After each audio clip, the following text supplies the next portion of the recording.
Hello, lovely podcast people, listeners. You're listening to the Animation Industry Podcast, and my name is Terry, and I'm the one you're listening to if you're listening to this. Today I'm chatting with a dynamic duo of editors that worked on the incredible new series that just came out on Netflix, Arcane, which is League of Legends' answer to television streaming services. The dynamic duo I'm talking about includes Lawrence Gan, who previously edited on Space Jam 2 and has worked on numerous projects for Warner Brothers, Paramount, and Disney, and Ernesto Matamoros-Cox, who also worked on DreamWorks TV series Dragons, Defenders of Berk, the Netflix special Alien Xmas, and who has been Annie-nominated twice before. Now in our chat, they're going to share how to break into the editing world in animation, what skills to focus on to become successful, and how to make sure you have a steady stream of projects coming in. So without further ado, let's jump in. Hey, Lawrence and Ernesto, how's it going over there? Hey, Terry. How's it going? Good. I'm excited to chat about editing because it's like this skill that I wish I had, but I don't know how to pick it up. And like, I don't know how to hone my timing skills. And like, nobody really teaches you editing. Even like animation school, you learn like life drawing, etc. But like, you guys are amazing professional editors working on some really cool stuff. So maybe just take a moment to like, how did you get into this professionally? Ernesto, did you want to start? Oh yeah, sure. So I have a really extensive martial arts background, and I started doing martial arts when I was 4 years old. I've been on the U.S. team and all this stuff. I went to Beijing in 2008. I've World Games. I've like all this like really fun stuff. But when I was in high school, I had a buddy who was filming his like little project for his film class, and he asked me to be the villain. And so I jumped in, and I was really intrigued by the camera.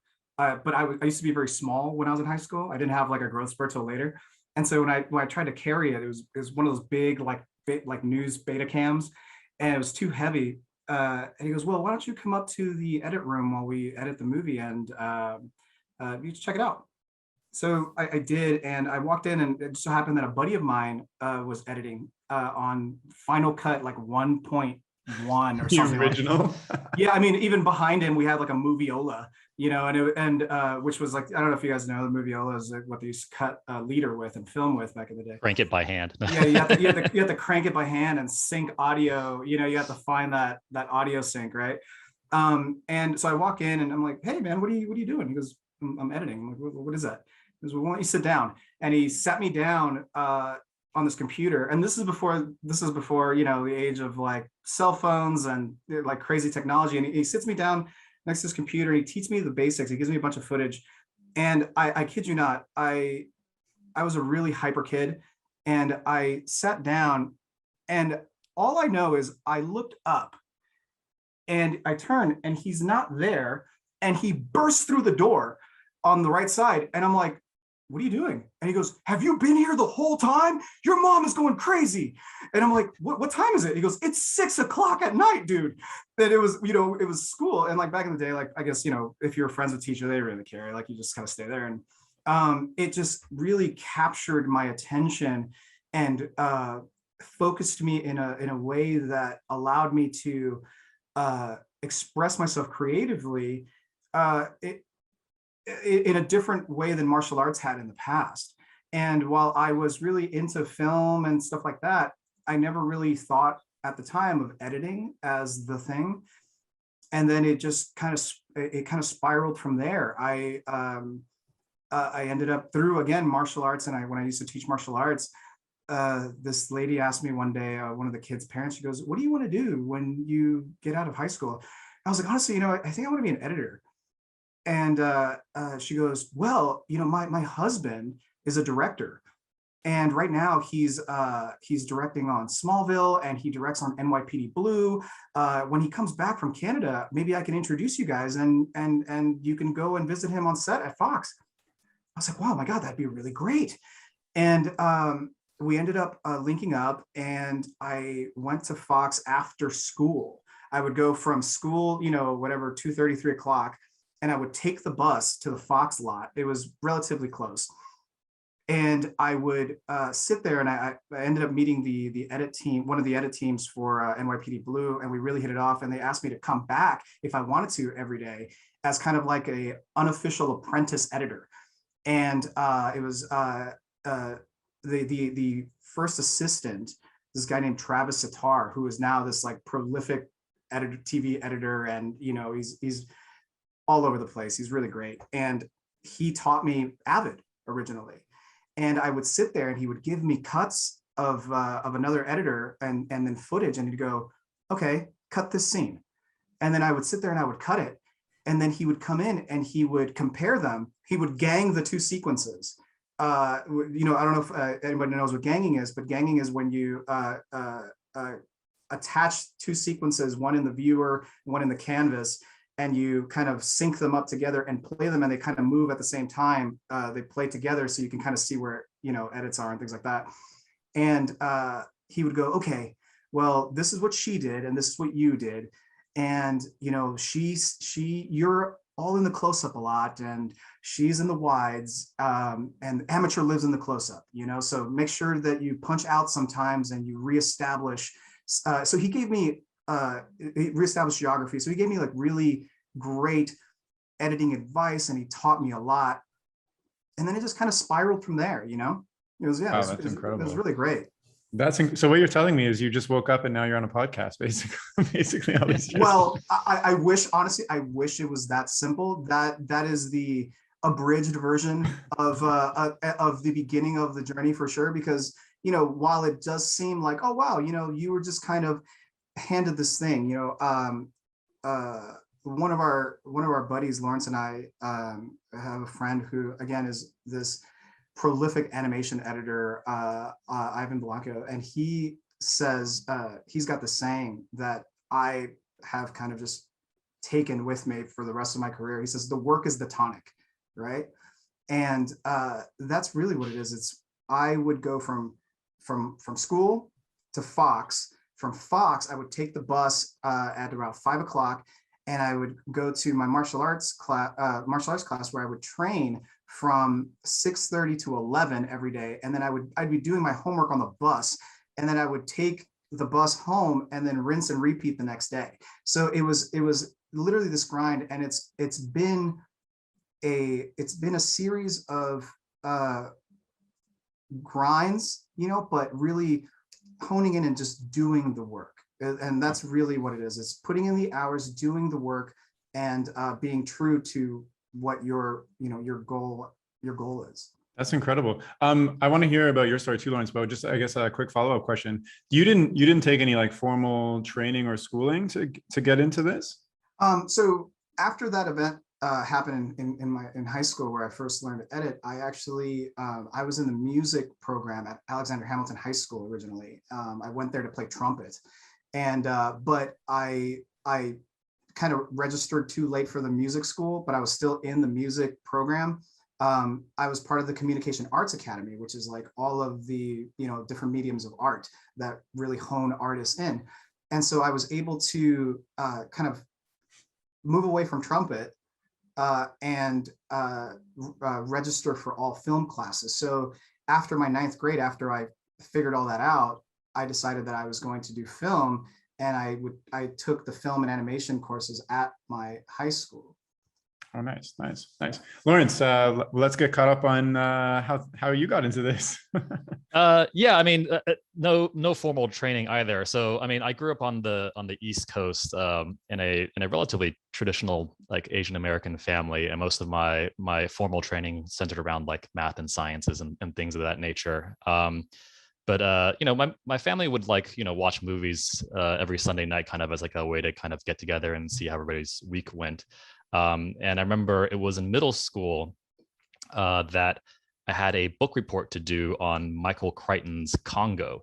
And instead of writing a book report, I actually ended up grabbing my dad's 8mm camera and then sort of ghetto rigging 2 VCRs together and shooting a report on 8mm and editing it together with the VCRs instead of writing a book report. And it went over extremely well. My teacher gave me an A. My classmates all thought I was a god because they'd never seen a a video done as a written report essentially, and so like I kind of got hooked on that feeling of like being able to affect an audience, just by essentially cutting clips together. Like I took clips from like Donkey Kong and King Kong and stuff like that, and it was really cool in that way. So shortly thereafter, I still did my obligatory sort of studies and whatnot, but shortly after graduating from high school and going to college, graduating from college, I drove out to LA and proceeded to essentially work my way up,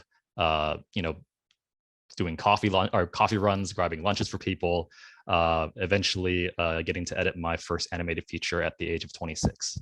Wow. Wait, you went from running coffee to like, here's a feature. Yeah, no, it's all, I mean, one of the things I think people often learn when they come out here is that there's really no like set path. Everyone kind of finds their own way as to how to do things. I mean, like some people do take the formal classes, and there are a lot of great schools out here that will teach you a lot of like the film theory and stuff like that you would need to work in the edit room. I think for Ernesto and I, school was work essentially. Like we learned on the job as we were doing things. And so, I mean, I started off in live action television, right? Like as a PA, I was doing the runs, like, trying to spend time on sets, trying to spend time in cutting rooms, trying to understand what everybody's jobs were. And essentially, I mean, I don't want to get too much into the nitty-gritty, but essentially what ended up happening was I made some connections with, animation studios. And one of them was the VP of an animation studio of Imaji Studios. It's the one that made the TMNT animated movie from a little while back. And we became fast friends, created great rapport. And so we went off to produce and direct his own animated movie. He obviously, wanted to take me along, and was very pleased to discover that I had this self-taught editing background. And so ended up being able to cut a movie for him. Yeah, so I love that. And it sounds like you both were you knew exactly what you wanted to do almost from a very young age. Like you both were driven to, you've discovered this thing that, encompassed all of your interests. Ernesto, you're also playing the trumpet and doing martial arts. Yeah, it's interesting because you go, I think you go in saying, I want to do this thing, right? And a lot of times you don't really know what needs to happen to do that thing. Yeah. And it's like Lawrence, I think Lawrence really touched on it. A lot of it is connections and the relationships that you make, and people that have done it before. All right. And that's kind of one of the things that's like, it's been done before, so it's not impossible.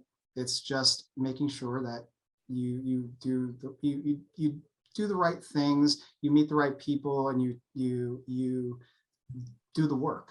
Totally. Yeah. So I'm wondering, if I'm listening right now and I know I want to get into editing, but the situation in the world's a little bit weird.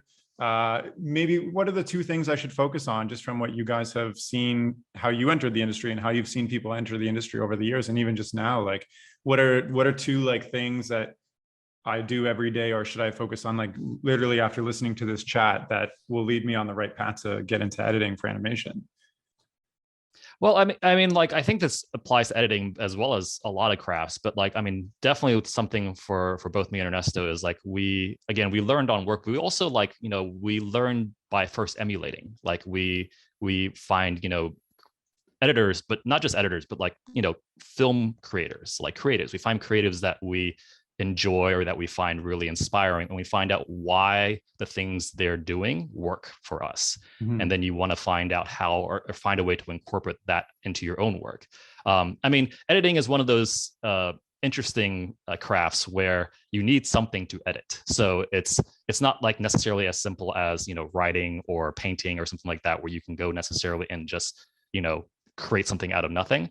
But editing has that added challenge of, you need to be able to take something that's been created and find a way to mold it into the vision that people want. And so it may be as simple as, like I was saying, like linking up with somebody who's a camera person and saying like, hey, let me cut your footage for you and see if we can create something, Yeah.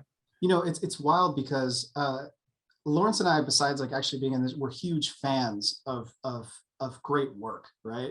And it doesn't matter if it's like multi-million-dollar cinema, or if it's somebody's like insane TikTok or Instagram. I send Lawrence, I bombard Lawrence. I think he's tired of it. I It's like, bombard, please stop. I bombard Lawrence All with Instagram and TikTok stuff constantly, because I see stuff that I'm like, holy crap, man, that was amazing. You know, people, the things that people do with their own, you know, content, and the content that people are creating, and some of these things that they're doing, like sometimes I'm like, oh my God, that's amazing. That's really, really great. And I think people underestimate the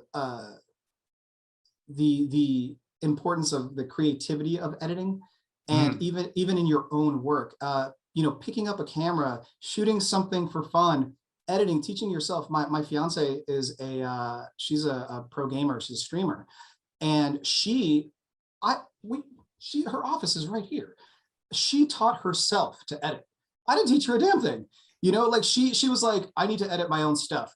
And she grabbed Premiere. She got a subscription for Adobe Premiere and taught herself how to edit. She was like going on YouTube, looking up stuff. There's so many resources now for people to learn how to do these things, which is different than when we were coming up. You know, it's like when we were coming up, you needed to almost be able to sit with someone to teach you things. Yeah. Now you want to learn. I taught myself Maya by going on YouTube. You know, Can I also add too that for editing in particular, there are a lot of specializations in this craft as well, right? Like Ernesto and I focus a great deal on picture editing, but there are sound editors, there are VFX editors, there are, you know, animatic editors. Like, I mean, once you, if editing is something that you know you want to do, once you start looking into it, you'll find that there are actually tons of different avenues for you to explore as far as a specific craft goes. So there's a lot of work out there to kind of sink your teeth into. Makes sense. You know, I've found, and I think Lawrence has too, that the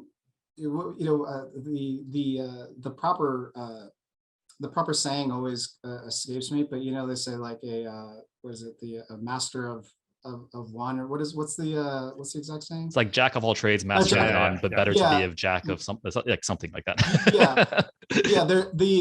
In this particular case, when it comes to editing, I think that understanding and knowing all of the different facets of filmmaking and all of the different facets of editing is actually more beneficial than just being a picture editor, a sound editor, a sound effects, you know, person, music editor. I have found that a lot of my success, especially early on, was being able to say, yeah, I can do that. Yeah, I got that. Yeah, no worries. You need After Effects? Yeah, I'm great at After Effects. You know, for compositing, it's super. You want some CG stuff? Can do that too. I can sound edit. You want some sound effects? I can make my own. So it's, you know, Photoshop, this, that, being able to understand and say, yeah, I got it, is a really, really great thing to have in your arsenal. You know, learning all of the different NLEs, you know, nonlinear editing softwares, knowing all of them, not just being an Avid editor or a Premiere editor or a Final Cut editor, you know, knowing them all, so at any moment they can switch on you, and you're good to go. And it's happened to Lawrence and I multiple times, you know. So I have so many questions to follow up with this, but I'll try to be quick because I also want to talk about Arcane and your experience on that. So wait, are you telling me that, you know, when you're editing it, you're so project to project that you're constantly switching in different, you know, different movies or shows, and like you just need to know everything to stay with like a stable career at the beginning, I guess? Do you want me to take it, or do you want to take it? Yeah, please. Sounds like it, yes. So there are a couple of industry standards, right? Like, I mean, if you're coming out to Hollywood, for instance, and you're trying to look for work in film or TV, you're probably going to run into Avid Media Composer, or Adobe Premiere Pro seems to be a pretty strong contender nowadays. There are definitely other ones out there, but 9 times out of 10, I think, Ernesto, in my experience, those are the ones that are what the shows use. And so those are good starting points. I think what Ernesto is saying is, you know, stay open to just stay open. Like never turn down an opportunity to learn. But if you had to focus on one or two programs to learn, those would be the two. Totally. A next question is something you said a little bit earlier when you were talking about TikTok. So you're just watching like cool stuff edited and showing it around. So in like animation, like artists are hired from social media, you know, like I'm a character designer and I was hired, not me specifically, I'm just saying like fictitiously. I'm a character designer and somebody followed me on Instagram and then they hired me to character design for their biz dev for their show. Does that happen with editors? Do you hire editors? You're like, oh my gosh, this person is putting YouTube videos together so nicely, or like editing TikToks, we need to hire them. Does that happen to editors as well? I don't know. Hasn't happened to us. Yeah, my gut instinct is no. Yeah. But it doesn't mean that, you know, on a larger scale, right? But it doesn't mean that somebody, you know, didn't see somebody's work somewhere else and then was like, hey, I have this little project that I'm doing, or I'm going to be shooting this little thing, like a short or something. Do you want to edit it? Again, it's those connections, right? Totally. It hasn't happened to me, but okay. Yeah. It could. I mean, but I guess something that Ernesto is sort of touching on as well is that like an old saying in the craft is that like editing is sort of the invisible craft. Like a lot of really good editors, like you don't notice their cuts sometimes. And so because of that, it's a little less flashy and a little less, I guess you would say, TikTok-y in that sense. So it may happen. It just hasn't happened to people like us. Gotcha. So let's talk about Arcane. I mean, how did you, first of all, like, why are there multiple editors, or just, is there, you know, I don't know too much about the editing thing. So I was just thought, you know, there's one main editor, et cetera. So like, why are there two editors? And also like my perception of animation editing is totally different than live action, because live action, you have so much footage to like look through and like cut, versus animation. It's like, we're only producing as much as the storyboards dictate. So like, what do you, I mean, from my perception, you just opened a can of worms. Oh no. yeah, you did. So I mean, good. Shows usually have multiple editors because we're doing multiple episodes at the same time. Okay, and makes sense. Lawrence and I weren't the only editors on Arcane.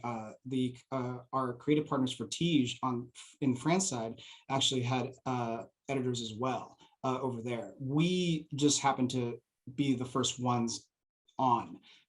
We had some other editors at Riot that were with us early on in the process, but Lawrence and I stayed on for a good amount of time after they had left as well. Gotcha. And it's just it's also our experience too in features as well. Like features, while sometimes we'll have like, or not sometimes, while features will have a lead editor, oftentimes there'll be a multiple editor team working on stuff. Not because like series where there are multiple episodes, but even on a feature, especially with like, you know, schedule demands and movies wanting to stay more relevant and topical, you find yourself having to kind of throw more people at even a single movie to get things made in a timely manner.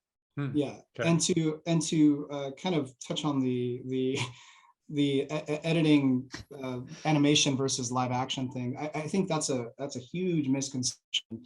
As people that come from live action, I can tell you without a doubt that, at least in my experience, editing animation is far more difficult and more labor intensive than editing live action. In live action, you are provided, you know, tons of footage, coverage for this and that. You have different takes, you have all this stuff, right? But you, to a certain degree, are pigeonholed to performance, right? Like timing of actors, you can't really ramp up timing of actors. You can't change their delivery. You can't post, you know, while you're in the process. You can't just come in here and like create a new shot. Like, you know, I can draw to a certain degree, so, you know, we'll go in there and create shots. Animation, you are provided, you know, depending on the length of the movie, you know, thousands and thousands and thousands and thousands and thousands of drawings, and you just get dumped JPEGs, and they're like, well, cool, have fun, and then now it's your responsibility to say, okay, well, Carl has to walk from that corner to that corner. How long is that going to take Carl? And is he delivering lines? When does he deliver this? Is it going to, if you only have 3 panels, is it a 2-second walk? Is he speeding through the shot? Are you taking part of that line and putting it here and then putting the rest of it on the next shot? Are you retiming that? Are you ramping that? There's, are you now saying, okay, well, this shot is a medium wide, but it should be a close-up now. So we're going to punch in on this so that, it cuts better.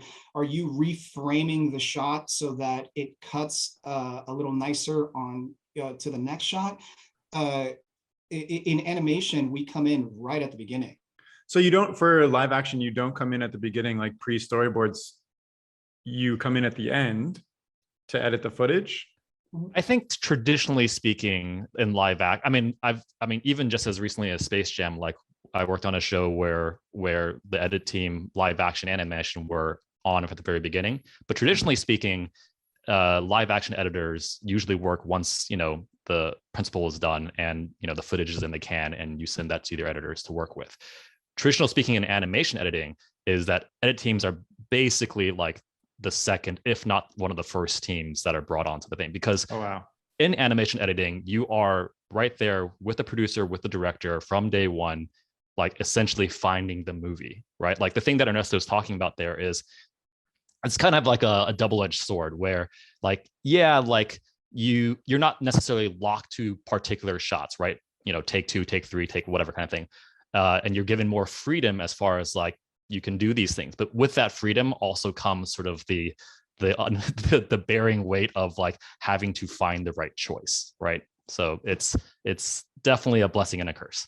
So how much of the source material do you need to know to really understand how to edit? Like you're talking about like a walk cycle, but like how fast does the character typically walk? Like, you're like, for Arcane, you're creating something based off a video game. So all their actions and things are already kind of established. So do you have to study the source material to be like, okay, this is how long this character has to get from A to B? Maybe they're a big lumbering character, or like, I don't know, maybe they are like, I don't know, I'm just asking.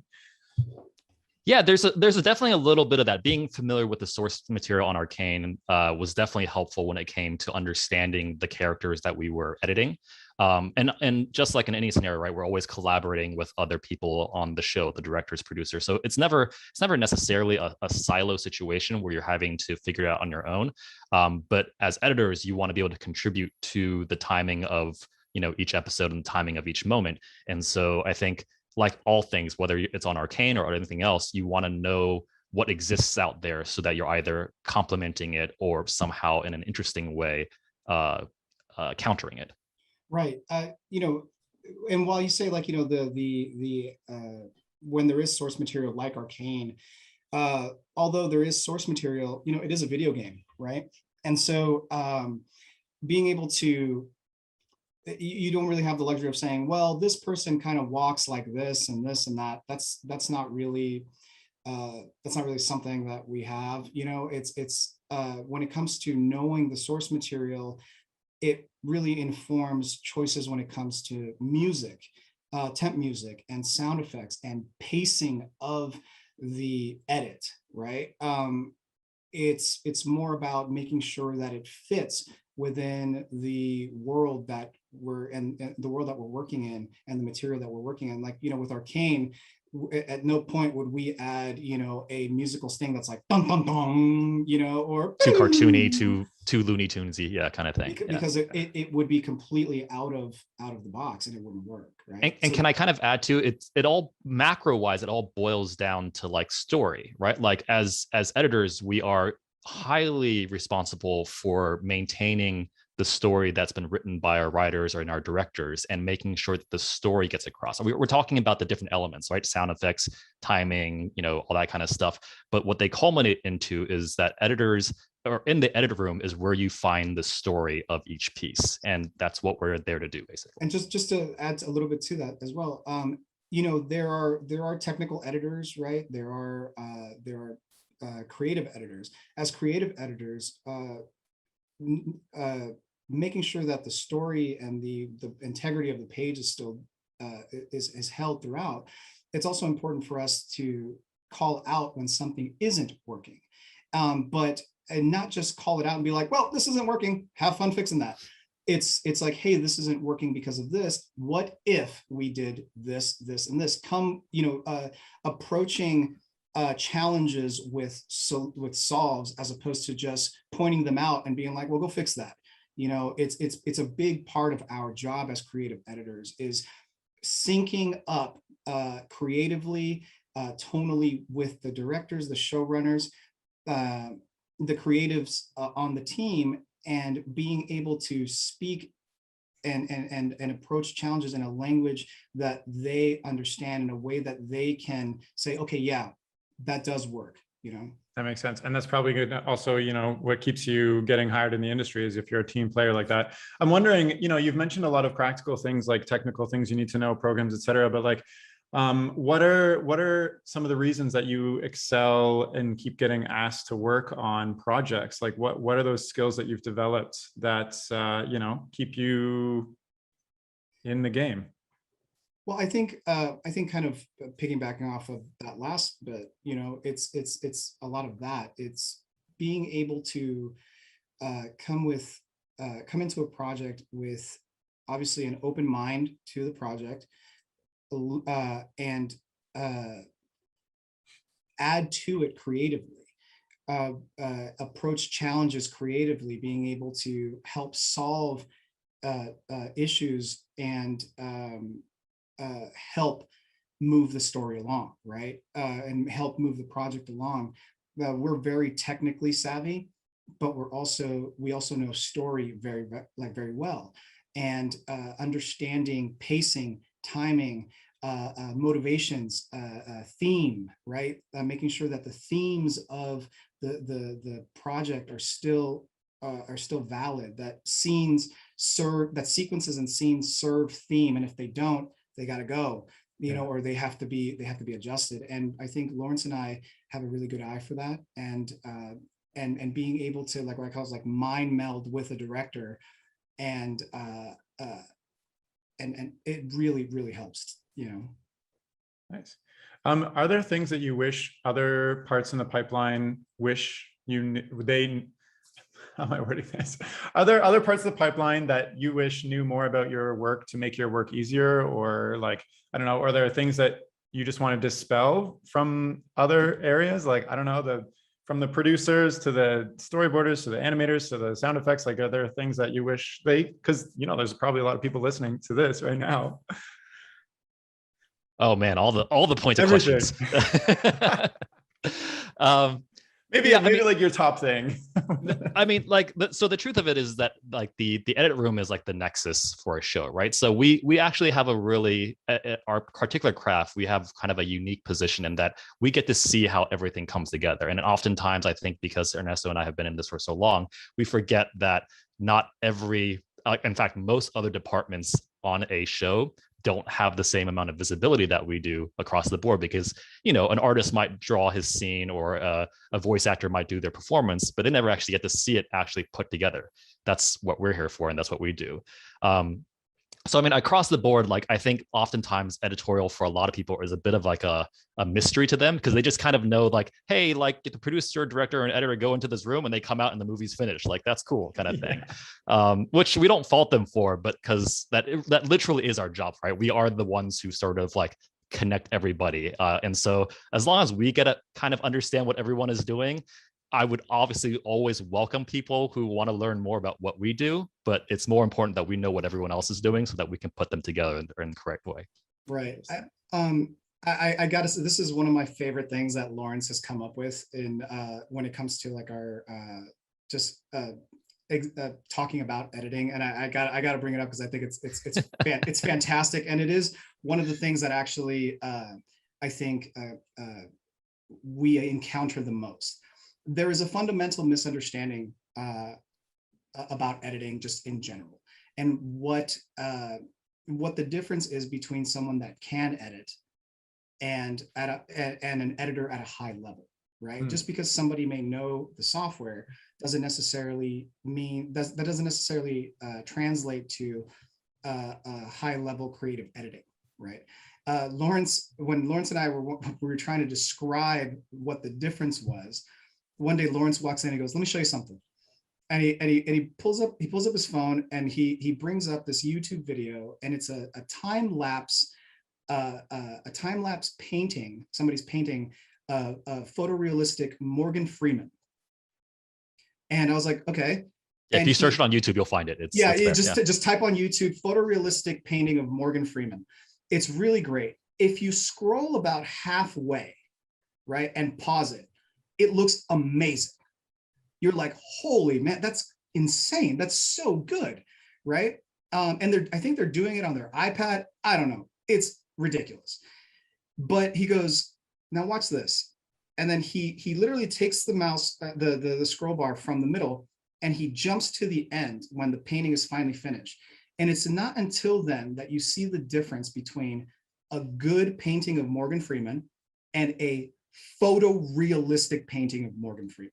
Yeah. With all of the nuances, all the detail, the highlights, the shine, the shimmer in here, and all of the texture details that if anybody had stopped in the middle and I was like, look at that, they'd be like, oh my God, that's incredible. But when you jump forward and you see all of those little details that went into actually making that great product, that's when you can tell the difference. And that's really at least for me, that's been like the most creative way of explaining the difference between someone that can edit and a great editor that's a creative person that really goes into the fine details of editing, right? Because a frame in animation or even in live action, while it may not seem like a lot, a frame, a sound, this can make a world of difference. I love that analogy. That's very clear. I'm just wondering, maybe as we're wrapping up, is there any cool stories that you wanted to share from working on Arcane as your latest project and working together and whatever? I mean, the thing I'll say about Arcane is it's obviously very close to Ernesto and I as a project.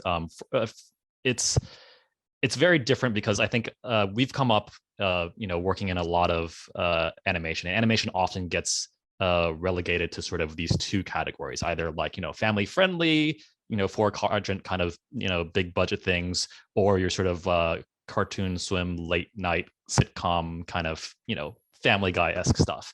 And while we're both big fans of that, Arcane kind of is doing this thing that you don't really see a lot, in I guess American animation, which is it's tackling some really tough human stories. So it's definitely not family friendly. Like I wouldn't recommend bringing like, your 5-year-old to watch Arcane, but it's filled with like real questions about like, obviously it's a fantasy world, but like real questions that like you would pose or find in, your live action television show or, kind of thing. And in fact, that was one of the really cool things about working on Arcane is when, and Ernesto can attest to this too, when we first joined the show, we were told to cut the show like a live action show. So it's a rarity, and it's part of the reason why it's really special to us because, we don't get to do that very often on an animated series. Yeah, it was Christian Link, the showrunner and one of the co-creators of the show. That was a big part of it, right? It was he's a huge nerd just like us, right? But he came with this idea that there is no reason why animation can't feel like you're watching a live action story that just so happens to be in the animation medium. A lot of times we find that animated TV series in particular, things are kind of because of time restraints and budget restraints and things like that, everything is really kind of slammed up together, and characters don't really get the time to breathe and to emote the way that you would in live action and to really get that feeling, right? And with Arcane, you kind of get the best of both worlds, because the things that you can do a lot of times in animation that may not play great in live action, with Arcane, we're still able to do that. We're still able to do these like crazy fast cutting patterns and these really insane action sequences and really beautiful effects and all these things. But then also the moments that you need to breathe and you need to sit with a character and really feel their emotion, and it really helps those moments and those episodes feel earned, right? You go on this journey with them. You don't just feel like you're being stuffed a bunch of story down your throat really quickly for the sake of, oh, we need to get all this across. While a lot of shows go 22 episodes, 12 episodes, Arcane is 9 episodes season 1, and it's beautifully paced, and everything feels really earned. And all the choices that we were kind of mandated with originally, which was from sound effects to music, timings, it was Christian's idea of, no, this needs to feel organic. It needs to feel real, these moments, Like right? grounded in real life. You're Grounded in making me real life. excited to see this, just listening to the passion in your voice. I think that's incredible, because you're right. You're like, animation doesn't cross over into like the live action territory very often. Look, we're telling you, Lawrence and I collectively have worked on a bunch of stuff, and we've both have been in scratch records and audio records, and and all these like voice recordings with actors, really famous super actors, and like all this crazy stuff. And a lot of those have been really great. But I gotta tell you, episode 3 of Arcane, season 1, we have never been in a record where everyone in the room cried and teared up. I Wow. still get chills right now. Like right now, I said it. Yeah. As I realized what Ernesto was saying, I got chills just thinking about that record. It's Yeah. Oh, It's- wow. And Yeah. every single time we even think about it and talk, and it was from it was a child actor, and the voice records were our casting director and voice director, David Lyerly. Amazing guy. Like, we love working with David. He makes it so that everyone just feels so safe and comfortable in these records, and he's a master at this stuff, right?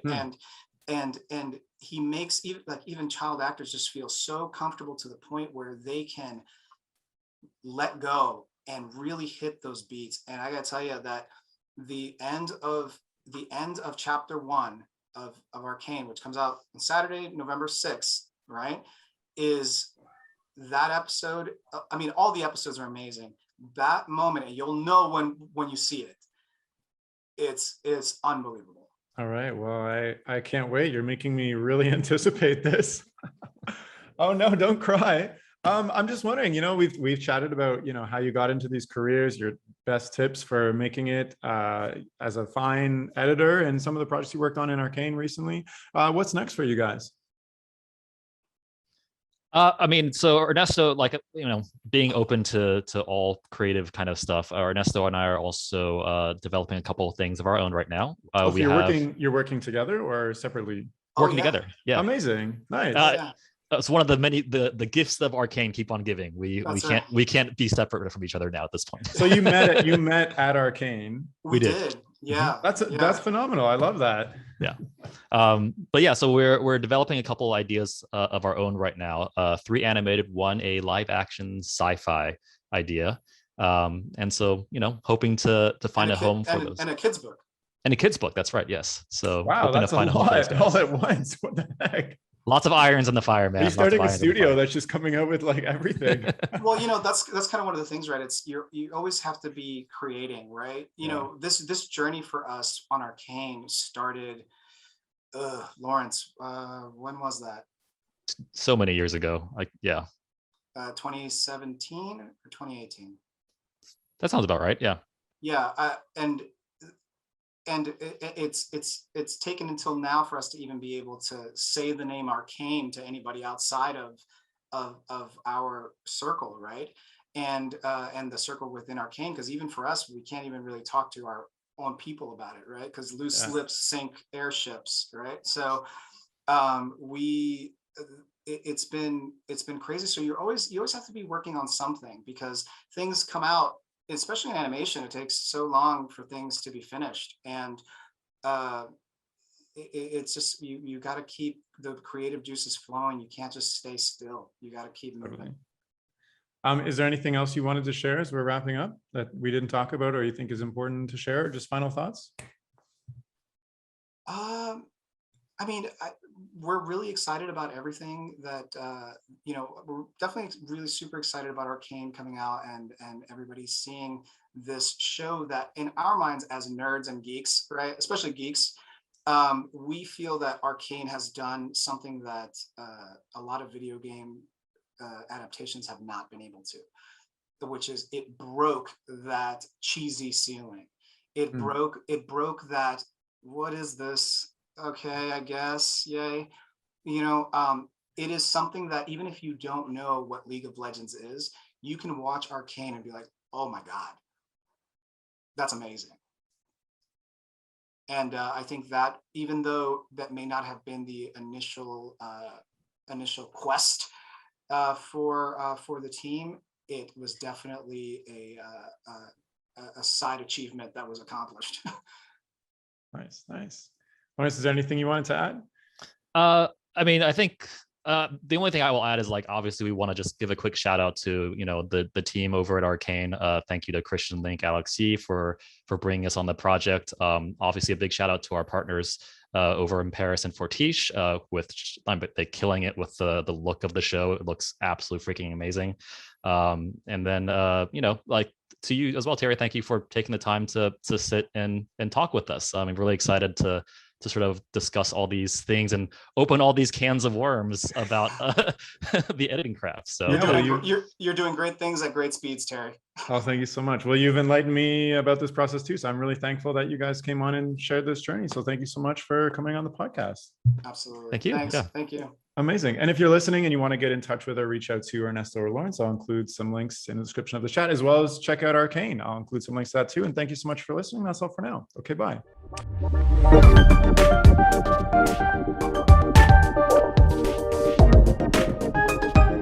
The music for this podcast was composed by Will Farmer and the graphics by Daniel Abensauer. I encourage you to look them up if you enjoyed their work.